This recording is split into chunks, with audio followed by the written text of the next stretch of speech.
Part 2, Chapter 4.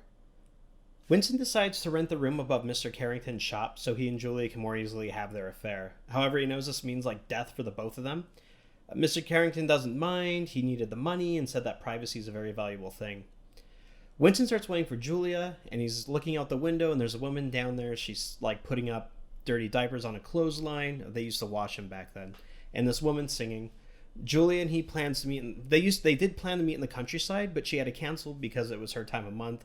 So he talked to her about renting the room, and she agreed.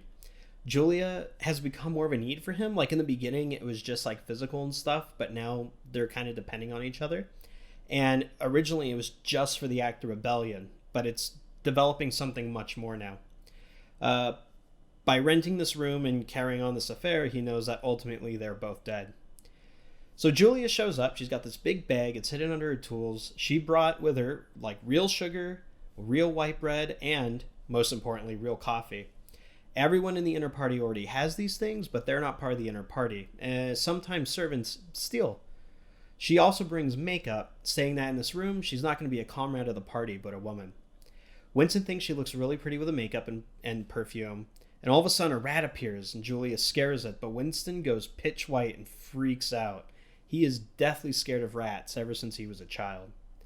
After he calms down, they look at things around the room. There's the coral paperweight, which Winston thinks is the memory from a past world. The picture of the church makes Julia remember a rhyme her grandpa told her. It was the bells of St. Clement's, before he wound up being purged when she was 8.